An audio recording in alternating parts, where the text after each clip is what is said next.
What if I told you that in the so-called Dark Ages, a man's corpse was dug up from his grave, dressed in royal robes, seated on a throne, only to be placed on trial before the public eye? What if I told you that women who knew how to cure fevers with herbs were accused of dancing with the devil and burned alive for it? What if I told you that books, the keepers of knowledge, were considered so rare, so sacred, they were literally chained to stone walls like prisoners? This isn't a fantasy novel. This isn't an episode of a twisted medieval drama. This was our world, and it wasn't even 1,000 years ago. Between the fall of the Western Roman Empire in 476 and the gradual rise of European kingdoms around the year 1000, much of what we now call Western civilization was stumbling in the dark. The old roads decayed, the cities emptied, knowledge withered, faith and fear became indistinguishable. Historians used to call this era the Dark Ages, a time when the light of reason dimmed and superstition ruled over science. While modern scholars may challenge that term today, there is no denying, for those who lived through it, it felt like the sun had disappeared. But this video isn't about the kings or the crusades, it's about the hidden truths. The parts history class left out, the disturbing customs, forgotten punishments, and terrifying beliefs that shaped everyday life in the early Middle Ages, so stick with me. Because the 10th truth will shake everything you thought you knew about progress and make you question whether we ever truly left the darkness behind. Try to imagine a world where you've never held a book, not once. Not in school, not at bedtime, not even in church. In fact, imagine living your entire life, birth to death, without ever having touched a single page of written text, not because you didn't want to, but because books, to you, might as well have been sacred relics from another universe. That was the reality for nearly everyone in the early Middle Ages. In the centuries after the fall of Rome, literacy became a privilege of the very few. Scholars estimate that as little as 1% to 3% of the population could read or write, and those people were almost exclusively monks, priests, or royalty. For the peasant class, the blacksmith, the weaver, the farmer, the midwife, the alphabet was more mysterious than magic. Letters were strange symbols, words, spells cast by the elite, and books were not things you owned, they were objects of awe. Each manuscript was copied by hand, painstakingly over months or even years. There were no printing presses, no machines, just ink, quill, and candlelight. Monks would sit hunched over wooden desks in cold scriptoria, their fingers numb, their eyes straining in the dim glow, writing out the Bible or ancient Roman texts, letter by letter, sometimes illuminating the margins with gold leaf and mythical creatures. One slip of the hand could ruin an entire page. A single Bible could take years to produce, and it was worth more than a peasant's lifetime of wages. Some were so rare, so valuable, that they were literally chained to the walls of churches and monasteries, not to be read by the public, but to be protected from them. Books were not meant to be shared widely. They were hoarded knowledge, guarded by the church, tied both literally and ideologically to the control of power. And because of that, stories weren't passed down through the written word, they lived in memory. In song, in oral traditions whispered by the hearth, when people wanted to learn, they didn't open a page, they listened, they watched, they obeyed. This was a world where information flowed downward, from God to pope, from pope to priest, from priest to the people. No questioning, no notes in the margins, no second opinions, because even if you found a book, you couldn't read it. Even if you could read it, you wouldn't understand it, written in Latin, a language locked away from the common tongue. Knowledge in the Dark Ages was not power, it was possession, and only the few were allowed to hold it. So the next time you open a book or scroll through an article on your phone, remember this. For most of human history, that simple act was unimaginable. In the early medieval world, to touch a book was to touch the divine, and for most, the divine was always just out of reach. In a world without microscopes, without the concept of bacteria, without any understanding of viruses or immunity, illness was not a biological event, it was a message from God. And usually that message was, you've sinned.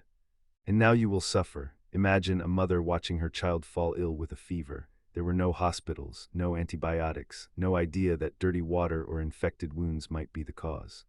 Instead, what she was told, what she believed, was that perhaps her child was being punished for her own impure thoughts, or for missing mass, or for harboring envy against her neighbor. Healing, then, wasn't found through medicine. It was sought through repentance. Across early medieval Europe, disease was deeply intertwined with morality. Sickness wasn't random, it was personal, it was divine justice. This belief was so deeply rooted that even the doctors of the time, if you could call them that, acted more like priests than scientists. The treatment for illness often began with confession. You were encouraged to fast, pray, atone for your sins, and accept suffering as spiritual purification. But some didn't stop at prayer. In many regions, communities held public rituals of penance, processions of barefoot villagers, flagellating themselves with whips, begging God to lift plagues or droughts. These weren't fringe cults, these were ordinary people. Entire towns beating themselves bloody in the streets, believing pain might equal mercy, and if the suffering continued, then the blame shifted outward. Jews were accused of poisoning wells. Women who knew how to brew herbal teas were suddenly witches. Foreigners, lepers, outcasts, anyone outside the pure Christian circle became scapegoats for divine wrath. Fear bred cruelty. And cruelty dressed itself in the robes of righteousness. In one of the earliest pandemics recorded, what we now call the plague of Justinian in the 6th century, some estimated over 25 million deaths across the Byzantine Empire and beyond. But instead of mobilizing public health, cities mobilized priests and relics. Entire churches filled with incense and chanting as bodies piled up in the streets outside. They didn't need microscopes, they had miracles. And when miracles failed, they had punishment. What's perhaps most tragic is that these beliefs didn't just delay progress, they shaped how people understood their place in the world. Illness became a reflection of the soul, health was divine favor. And those who suffered most were told they deserved it. The next time you sneeze or lie sick in bed, think about this. In the Dark Ages, that would have been a spiritual event, and someone would have likely told you. You're sick because God is angry with you. Today we're taught that cleanliness is next to godliness. But in the early Middle Ages, too much cleanliness could make people think you were either arrogant, sinful, or even cursed. Let's get something straight. People in the Dark Ages weren't filthy because they wanted to be. They were filthy because they were taught to fear what we now consider essential, bathing. After the fall of the Roman Empire, public bathhouses, the pride of Roman engineering and daily life, fell into disrepair, abandoned like ghostly relics of a once practical civilization. But it wasn't just infrastructure that collapsed. It was the very idea of bathing that began to rot from within. Church leaders gradually started associating public bathing with sin, especially sexual sin. Roman bathhouses, which once offered mixed-gender soaking, became symbols of indulgence and lust. As Christianity grew stronger in early medieval Europe, bodily pleasure of any kind, even something as simple as warm water on skin, was suspect. And so, washing yourself became dangerous, not physically, spiritually. By the 6th century, saints were being praised not for their cleanliness, but for their filth. St. Agnes was said to have never bathed in her life. St. Cuthbert reportedly lived alone in a hut, refused to wash, and was celebrated for it. Dirt became a kind of badge of honor, proof that you were rejecting vanity and earthly pleasure. If you smelled, you were probably closer to God. Now, that's not to say no one ever washed. Some cultures, especially in the Islamic world, maintained high standards of hygiene and ritual purity. But in much of Christian Europe, washing the body was a rare and suspicious act, and it had consequences. Lice and fleas were constant companions. Skin diseases ran rampant, wounds festered. Children died young, not just from war or famine, but from infections that could have been prevented with a simple rinse of clean water. And yet, even as sores spread and fevers burned, people clung to the belief that cleanliness might open the body to disease. Some physicians of the time warned that warm baths opened the pores and made one more susceptible to the corruptions of the air. This belief would persist for centuries. In fact, during later plagues, many people avoided bathing altogether for fear that the water would allow the disease to enter their skin. So the irony is chilling. People feared disease but avoided the very practices that could have helped prevent it. Think of what this means. In the Dark Ages, purity was not found in soap or water. It was found in suffering. And the more you could endure, the cold, the dirt, the stink, the more you were seen as holy. So yes, medieval peasants may have reeked, but to them it wasn't a lack of hygiene. It was a show of humility, a rejection of pride. And in some cases, a shortcut to sainthood. Yes, you read that right. In the Dark Ages, a dead body could be exhumed, dressed in robes, seated on a throne, and put on trial. And this wasn't symbolic, it was deadly serious. The most infamous of these moments occurred in 897 AD, in what is now known as the Cadaver Synod, a trial so bizarre, so grotesque, it feels like it should belong in fiction. But it was real, and it was public. Here's the story. Pope Formosus, once the most powerful man in Christendom, had died 9 months earlier. His body was rotting in its tomb beneath St. Peter's Basilica. But his successor, Pope Stephen VI, was not ready to let Formosus rest in peace. Why? Politics. Vengeful, bitter, tangled church politics. Formosus had enemies. He had supported the wrong faction in a political feud between rival noble houses. And Stephen, backed by that opposing faction, wanted revenge, but not just revenge in whispers. He wanted spectacle. So Stephen had Formosus's corpse dug up, dressed in the papal robes, crowned with his mitre, seated upright on a throne in the Lateran Basilica, and then he held a formal ecclesiastical trial before the Roman clergy. With angry mobs watching, a deacon was appointed to speak on behalf of the corpse as if Formosus might defend himself. Stephen, reportedly raving and foaming at the mouth, screamed accusations at the dead man. Perjury violating canon law, rising to power unlawfully. He berated the lifeless figure, pointing at its blackened hands and accusing him of daring to anoint bishops while being unworthy of the role. The court found Formosus guilty. They stripped his corpse of the papal garments, cut off the 3 fingers he had used in life to deliver blessings, and finally dumped his desecrated body into the Tiber River. It was a moment that defined the extremes of medieval thinking, when authority was so absolute it extended beyond death, where the church's power wasn't just over the living, but also the dead. And disturbingly, this wasn't an isolated case. Elsewhere in Europe, trials against the dead were not uncommon. Corpses were exhumed for posthumous excommunication, or to declare a person a heretic long after they could defend themselves. Sometimes even animals were put on trial: pigs, rats, goats, accused of murder, desecration, or sorcery. Why? Because in the absence of forensic science, of democracy, of modern law, justice had to be made visible. It had to be loud, it had to be terrifying. The people had to believe that no one, not even the dead, could escape judgment. So the next time you think the justice system is flawed, remember this. There was a time when judges screamed at corpses, and people cheered. For centuries, school books and documentaries have told a simple story. The Black Death, the deadliest pandemic in human history, was spread by rats.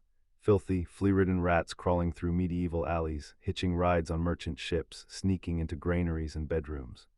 But here's what most people don't know: the rats were just a symptom. The real problem was us. Let's rewind to 1347, when the first signs of the plague reached Europe's shores.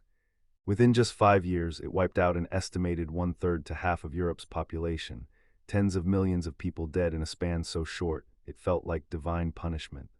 Victims developed swollen, blackened buboes in their armpits and groins, burning fevers, and death often within 48 hours.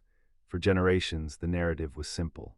Yersinia pestis, the bacterium behind the Black Death, was carried by fleas, which lived on rats. But recent studies have revealed something far darker and more intimate. Researchers now believe that human-to-human transmission, not just fleas and rats, played a much bigger role than previously thought.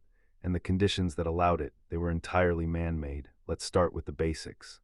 Medieval towns were overcrowded, unsanitary, and suffocating. People threw waste into the streets. Butchers slaughtered animals in open alleys. Water sources were often polluted with human feces. Houses were made of wood and straw with little ventilation.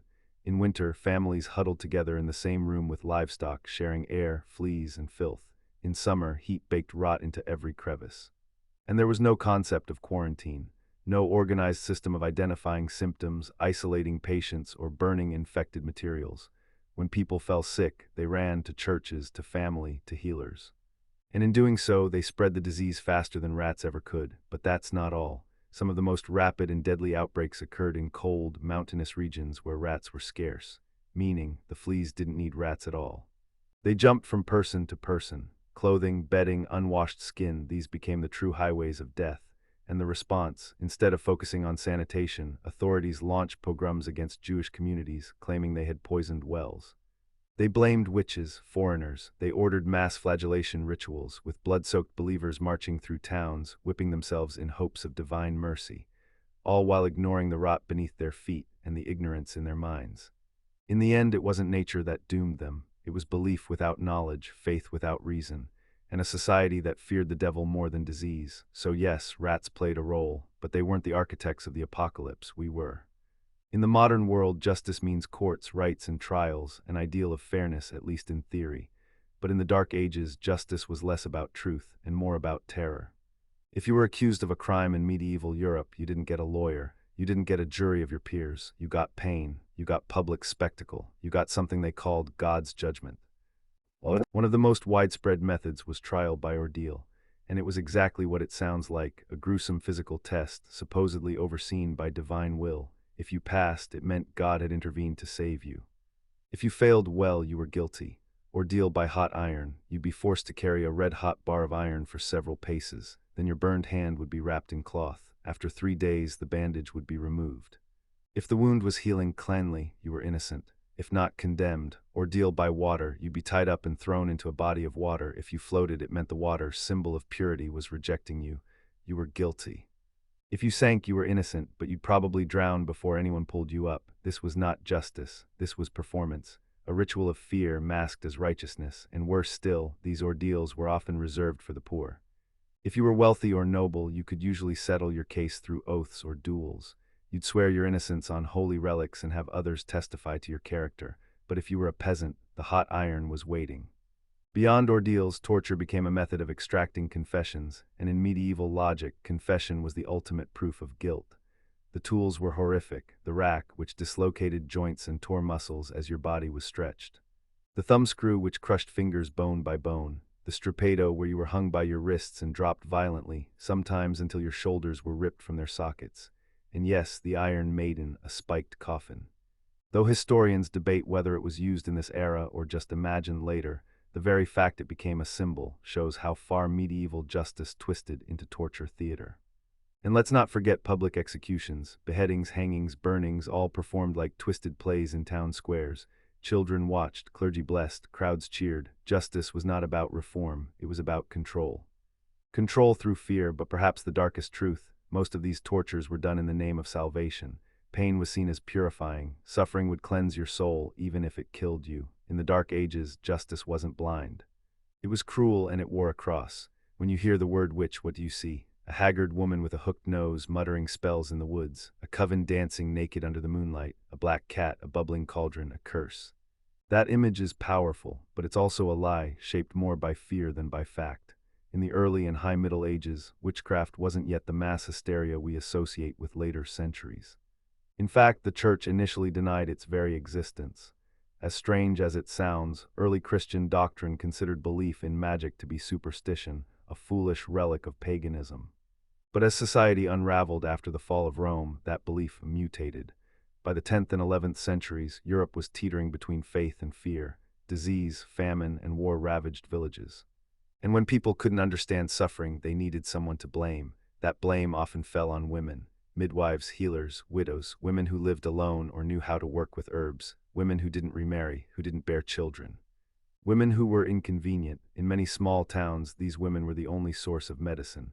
They understood plants, pain, childbirth, but their knowledge, passed down orally, often outside church control, became suspicious. If your child died in childbirth, if your crops failed after a neighbor's visit, if your husband had an affair and suddenly got sick, it didn't take much for rumors to begin, and once the word witch was spoken, it spread like wildfire. The witch in medieval thought was more than just a woman with potions. She was a spiritual threat, someone accused of conspiring with the devil, someone who could fly or turn into an animal or curse with a glance. Most of these accusations had zero evidence, but in a society ruled by fear, that didn't matter. Trials were brutal, and unlike other crimes, the mere accusation of witchcraft meant you were already presumed guilty. Torture was often the first step. Under unbearable pain, many women confessed to crimes they didn't understand just to make it stop. They were burned, drowned, hanged, and often the people who condemned them were once their neighbors. But here's the cruelest truth: the women branded as witches were real people, not sorceresses, not demons, but mothers, grandmothers, herbalists, healers, survivors of trauma and poverty. They were real. And they were destroyed by a system that feared what it couldn't control. So yes, witches were real, but not the way you think. They weren't casting curses in the night. They were holding broken communities together until those same communities turned on them. When we think of censorship today, we picture banned books, silenced voices, perhaps political pressure.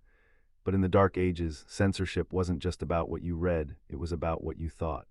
And thinking the wrong thing could get you killed. In medieval Europe, the church was not just a religious institution. It was the moral authority, the intellectual gatekeeper, the enforcer of reality itself. It controlled not only the soul's path to heaven, but the very definitions of right and wrong, truth and falsehood. At the heart of this control was a deep suspicion of independent thought. Let's begin with books.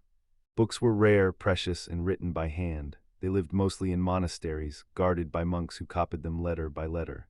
This meant the church controlled access to knowledge. Many classical texts, works by Aristotle, Plato, Galen, or Hippocrates, were restricted or destroyed if they clashed with religious doctrine. Entire libraries were lost not because of war, but because someone declared the words inside to be heretical. But it didn't stop at books. The church also banned ideas, not ideas that directly attacked Christianity, but ideas that simply questioned things. For example, if you believed the earth revolved around the sun, that was dangerous. If you wondered whether God could make a rock so heavy that even he couldn't lift it, blasphemy. If you speculated that the world might be older than what Genesis described, you were to be silenced. And then came the Index Librorum Prohibitorum, the list of prohibited books. First formalized in the 16th century, its roots lay deep in medieval soil. The church maintained an active list of authors, ideas, and texts that were banned outright, not just for laypeople, but even for scholars. Reading them could be a sin, owning them could be a crime, but perhaps the darkest truth. Censorship extended even into language and science. In some regions, translating the Bible into local tongues was punishable by death. Why? Because the church believed only trained clergy could interpret sacred texts, and letting common people read it for themselves meant chaos, rebellion, heresy. Medical knowledge was restricted if it challenged religious explanations of disease. Anatomy, astronomy, mathematics, all were tightly monitored. Those who pushed boundaries, like Giordano Bruno, who imagined infinite worlds, or Peter Abelard, who questioned theology with logic, were excommunicated, imprisoned, or burned. The result, a world where even the curious mind became a threat, where knowledge lived behind locked doors and questions were whispered in fear. So yes, books were banned, but the greater tragedy was this. In the Dark Ages, the greatest crime wasn't ignorance, it was imagination. You've heard the joke, right? That medieval people bathed once a year, that everyone stank. That castles reeked and peasants lived in filth, practically allergic to soap. But here's the strange truth, that's only half correct. The full story is far weirder. Let's start here. Medieval people cared about cleanliness. They really did. Archaeological digs of peasant homes show combs, tweezers, soaps made from animal fat and ash. Monasteries had stone wash basins. Even the poorest towns had bathhouses, simple, wooden ones, but bathhouses nonetheless. In fact, during the early Middle Ages, communal bathing was normal. Entire villages would go to the bathhouse once or twice a week, and in cities like Paris or London, people often bathed in public tubs heated by wood fires. Some were even mixed gender. They'd eat, chat, soak, gossip. The bathhouse was a kind of medieval social club. So what changed? The plague. After the Black Death devastated Europe in the 14th century, killing a third of the population, people began to look for explanations. They didn't have germ theory, they didn't know about bacteria. So they turned to what they could see, smell, and feel, and one theory rose above the rest: bad smells caused disease. They called it miasma theory, the belief that foul air spread sickness. And guess what let air and water into your body? Bathing, washing your skin, opening your pores, that was seen as making you vulnerable. Bathhouses, once popular, were now seen as dangerous places, not just for health, but also for morality. The church increasingly condemned them as places of sin and temptation, especially the mixed-gender ones. By the 15th century, many public bathhouses were closed or repurposed. Cleanliness started to mean something different, not clean outside the body, but clean inside the soul. The body became something to be tamed, not pampered. But here's the kicker: despite the shift in bathing habits, medieval people still tried to stay clean. They changed their linens often, wiped themselves with cloths soaked in vinegar or rosewater, and used perfumes made from herbs and flowers. Nobles wore sachets of lavender under their clothes. Monks followed ritual hand-washing before every prayer. The idea that they rolled around in dirt all day is a modern exaggeration. So yes, bathing declined, especially in the later Middle Ages, but not because people didn't care. They cared too much and misunderstood what made them sick. The irony. By abandoning baths out of fear of disease, they may have made themselves even more vulnerable. We like to think of history as a straight line: savage beginnings, hard-won progress, and then the light. The Renaissance, the Enlightenment, the modern age, a clean break from the dark past. But what if I told you that the Dark Ages never really ended? Sure, we have technology now, antibiotics, airplanes, a camera in every pocket. But scratch beneath the surface of the modern world and you'll find old ghosts wearing new faces. Because the truth is, the same forces that shaped the medieval world, fear, control, ignorance, tribalism, they never disappeared. They just got smarter, louder, faster. Let's start with fear. In the Dark Ages, people feared the devil behind every tree. Today, we fear viruses, strangers, ideologies, amplified not by whispers in the village square, but by algorithms optimized to trigger panic. Fear still sells, fear still rules. Now look at control. In the medieval world, the church decided what you were allowed to read. Today, we live in the illusion of infinite access, but how much of what we see is filtered, shadow banned, or manipulated by unseen systems? Who writes the Index Librorum of the digital age? And what about knowledge? During the Dark Ages, people were burned for asking the wrong questions. Today, people are shouted down, cancelled, or drowned in misinformation. We think we're informed, but often we're just overwhelmed, too exhausted to ask deeper questions, too distracted to find real answers. Even the architecture has echoes. Castles have become corporate skyscrapers. Kings have become billionaires, clerics have become influencers, and instead of stained glass and incense, we have screens and slogans. We like to believe we're living in the light. But when hospitals are overwhelmed, libraries are underfunded, and truth itself feels negotiable. Can we really say the darkness is behind us? Here's the harshest truth of all. The Dark Ages were not a time, they were a pattern. A cycle that returns whenever fear beats reason and power silences truth. But knowing this, that's where the real hope lies, because if darkness is a cycle, then so is awakening.